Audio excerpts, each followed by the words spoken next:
نماز ہے، جس نے نماز چھوڑ دی پس اس نے کفر اختیار کیا۔ ہر مسلمان کے لیے نماز ادا کرنے سے پہلے مندرجہ ذیل چیزوں کی تیاری ضروری ہے۔ نمبر 1، کپڑا، بدن اور جائے نماز پاک ہو۔ نمبر 2، پاک لباس کے ذریعے ستر پوشی واجب ہے۔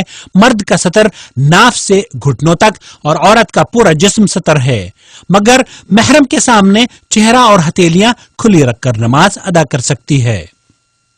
اور ہر وہ تنگ لباس جس میں شرمگاہ ظاہر ہو اس میں نماز درست نہ ہوگی۔ اسی طرح ہر وہ چھوٹا کپڑا جس سے رکوع اور سجدے میں جسم کا ایسا حصہ ظاہر ہو جائے جس کا حکم شرمگاہ کی طرح ہو تو اس کی وجہ سے نماز باطل ہو سکتی ہے۔ میرے دینی بھائی، یہ بھی جان لیں کہ ننگے سر شخص کی نماز درست ہے، اگرچہ بہتر یہ ہے کہ پوری طرح سے زینت اختیار کی جائے۔ یا بنی آدم خذوا زینتکم عند کل مسجد۔ اور اللہ کے رسول صلی اللہ علیہ وسلم نے ارشاد فرمایا کہ اللہ تعالیٰ کی ذات اس بات کی زیادہ مستحق ہے کہ اس کے لیے زینت اختیار کی جائے۔ نمبر 3، جس قدر ممکن ہو قبلے کا استقبال کرنا چاہیے، جیسا کہ فرمان الہی ہے وَمِنْ حَيْثُ خَرَجْتَ فَوَلِّ وَجْهَكَ شَطْرَ الْمَسْجِدِ الْحَرَامِ وَحَيْثُ مَا كُنْتُمْ فَوَلُّوا وُجُوهَكُمْ شَطْرَهُ۔ لہذا ایک مسلمان پر واجب ہے کہ وہ حتی الامکان قبلے کے رخ کا اہتمام کرے، اور واضح رہے کہ استقبال قبلہ کسی سے ساقط نہیں کیا گیا ہے سوائے اس مریض کے جو استقبال قبلہ سے عاجز ہو، یا خوف کی وجہ سے، یا وہ شخص جو سواری پر نفلی نماز پڑھ رہا ہو۔ نماز کا مسنون طریقہ۔ میرے دینی بھائی، جب نماز کے لیے کھڑے ہو تو قلب و نظر میں عظمت کبریائی کا سوز و گداز لے کر اور تذلل و خاکساری کا پیکر بن کر، کیونکہ اسی میں فلاح و کامیابی ہے۔ اللہ رب العالمین فرماتا ہے قد افلح المؤمنون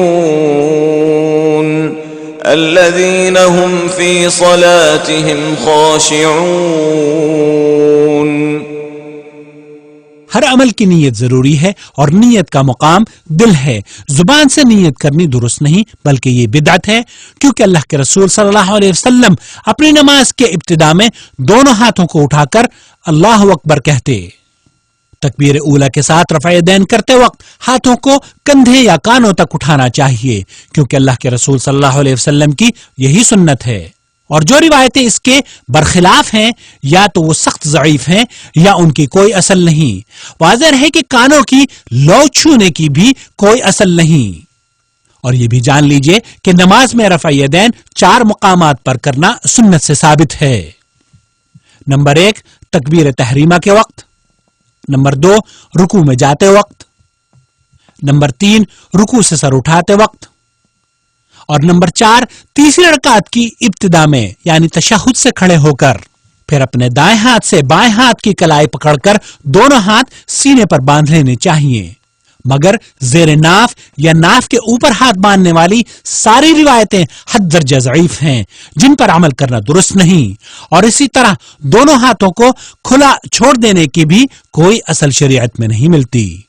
ادھر ادھر نماز میں دیکھنا سراسر غلط عمل ہے، اور اس بات کا خیال رکھنا چاہیے کہ نگاہ سجدے کی جگہ پر ہو۔ تکبیر تحریمہ کے بعد اللہ کے رسول صلی اللہ علیہ وسلم سے متعدد دعاؤں کا پڑھنا ثابت ہے، جن میں سے ہیں سبحانك اللهم وبحمدك وتبارك اسمك وتعالى جدك ولا إله غيرك۔ حضرت ابو ہریرہ رضی اللہ تعالی عنہ فرماتے ہیں رسول اللہ صلی اللہ علیہ وسلم تکبیر تحریمہ کے بعد قرات شروع